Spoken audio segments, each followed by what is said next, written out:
Welcome to the Deep Dive. Today we're plunging into the U.S. presidential election of 1880. Yeah, Get ready for some real political intrigue, a truly unexpected candidate emerging, and a clash over issues that honestly still feel relevant. absolutely. It might not be the election everyone talks about, like, say, 1860 or 1932, but 1880. It's such a fascinating snapshot of the U.S. at that time. Okay, so let's dig in. We're talking about the big issues then.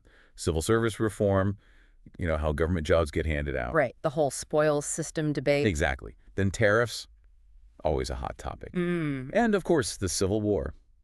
Its shadow was still pretty long. Oh, definitely. The country was still figuring out reunification, and those deep divisions were absolutely shaping the politics. So our mission here for this deep dive is to really understand the key moments. We'll look at the seriously divided Republican Party, the Democrats' challenge, and, the surprise win of a real dark horse candidate. Precisely. It's a story with some unexpected twists, and the final outcome really did change the course of American government in significant ways.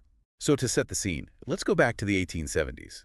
Sounds like a pretty turbulent decade. It really was. The 1870s saw a lot of political upheaval. You had the scandals surrounding President Grant's administration, for instance. Right, those definitely shook public trust. They did, big time, eroded confidence in, who is in charge. And then comes the Compromise of 1877. What did that mean politically? Well, the Compromise of 1877 basically marked the official end of Reconstruction in the South. Okay. Federal troops pulled out, and unfortunately, this really opened the door for the Jim Crow era. It meant the start of widespread disenfranchisement for African Americans, a huge shift in power in the South. And the presidency itself, the incumbent, Rutherford B. Hayes, he'd promised only one term, right? That's correct. So the Republican nomination for 1880 was wide open. Exactly. No incumbent running meant both parties saw a real chance, a genuine shot at the White House. Okay, let's get into the Republican side then. It sounds like they were, not exactly unified. These factions, stalwarts and half-breeds. What was the core difference? So, the Stalwarts, led by Senator Roscoe Conkling, they were kind of the old guard Republicans. Big believers in the spoils system, rewarding your political friends with garment jobs. Right. And their main goal in 1880 was getting Ulysses S. Grant back in for a third term. A third term. That must have caused some waves. Oh, definitely. A lot of debate around that. People worried, about too much power, maybe setting a precedent, kind of edging towards a monarchy, some feared. The two-term tradition was already pretty strong. And the half-breeds, what were they pushing for? The half-breeds were generally more on the reform side of things. They wanted civil service reform, like a merit system instead of just handing out jobs to buddies. Okay. Their main guy for president was James G. Blaine from Maine. Blaine, the Plumed Knight. That's a nickname. Was he popular? He had charisma, no doubt, great speaker. So yeah, popular with many Republicans. But that nickname, Plumed Knight, may be a bit ironic, because Blaine had faced corruption accusations himself earlier on. So a complicated figure. A bit, yeah. His image wasn't entirely spotless. And there was that smaller group, too, the independents or mugwumps. They were really all in on reform, weren't they? Yes, small but loud, you could say. Really committed to clean government, civil service reform. They weren't afraid to criticize corruption in either party. So with these deep splits, the Republican National Convention in Chicago must have been something else. 34 ballots. Stuck between Grant and Blaine. That sounds incredibly tense. It was a real political brawl, just deadlocked. Neither Grant nor Blaine could get the votes they needed. The convention was really close to falling apart completely. You could just feel the tension, the party cracking. It really highlights that constant tension, doesn't it? Yeah. Between sticking to your guns ideologically and actually, winning. Exactly. And this level of infighting wasn't exactly new, but 1880 was a prime example. And then, boom, James A. Garfield, ballot 34.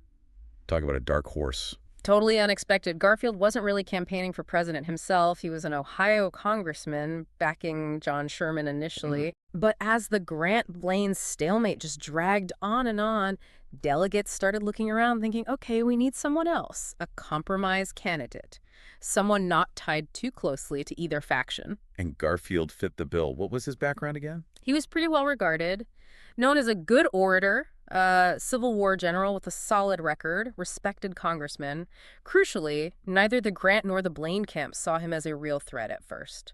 So how did he actually pull it off? It wasn't instant, right? No, it took a couple more ballots. But by the 36th, the momentum just shifted completely. Delegates were desperate, frankly, to avoid blowing up the party. Yeah. They saw Garfield as maybe the only one who could potentially hold things together. It was a genuine shocker. Shows how unpredictable these things can be. And then the VP pick. Chester A. Arthur. Stalwart.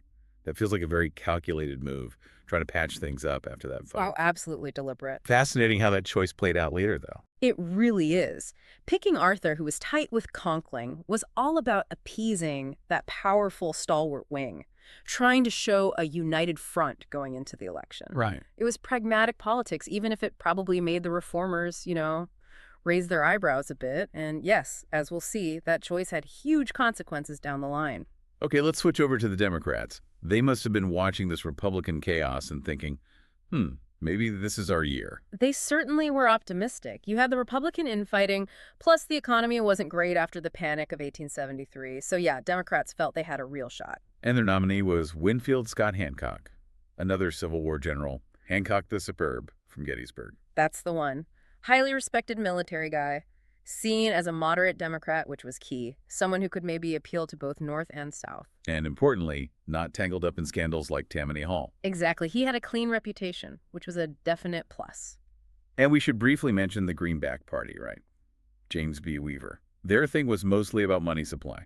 Yeah, the Greenbacks were focused on economics. They wanted more paper money, basically, to help out farmers and workers struggling with debt. It was a direct response to deflation and economic hardship. Important for a segment of voters, even if they didn't win nationally. Right. They definitely tapped into real economic anxieties, particularly among farmers. But their appeal wasn't broad enough nationally. So candidates are set. What were the big issues everyone was arguing about during the actual campaign? Civil service reform was still front and center. We've talked about the Republican split on it. Democrats generally said they were for reform, but they had their own internal divisions, too. It wasn't simple. And tariffs, the old favorite. Always the tariff. Republicans, backed by Northern industry, wanted high protective tariffs. Democrats, especially in the South and West with farmers, wanted lower tariffs. Lower prices for consumers, better for agriculture, they argued. And the bloody shirt tactic. What is that exactly? Republicans waving it again? Yeah, that was the standard Republican playbook since the war. Remind voters, especially Union veterans, that the Democrats were the party of the Confederacy. Try to stir up those wartime emotions. But less effective this time, maybe, because Hancock was a Union general. Exactly. It kind of lost its punch when the Democrats nominated a guy like Hancock the Superb. Harder to paint him as disloyal. The tactic was getting a bit worn out by 1880. How did campaigning actually work back then? Sounds way different from today. No 24/7 news cycle, no constant travel. Oh, very different. Much more low-key, you might say. Candidates didn't barnstorm the country like they do now. Really? Yeah, it relied a lot more on speeches by surrogates, party organizers, and, crucially, the newspapers. The press was incredibly partisan and played a huge role in shaping opinions, often through pretty harsh attacks. Thinking attacks, what dirt were they throwing around? Garfield had some old stuff. Yeah, the credit mobilier scandal and something called the salary grab from the 1870s came up. But Garfield had a pretty solid reputation for integrity, so it didn't seem to stick too badly. And Hancock. Hancock got hit for his perceived lack of political experience. And then he made this comment.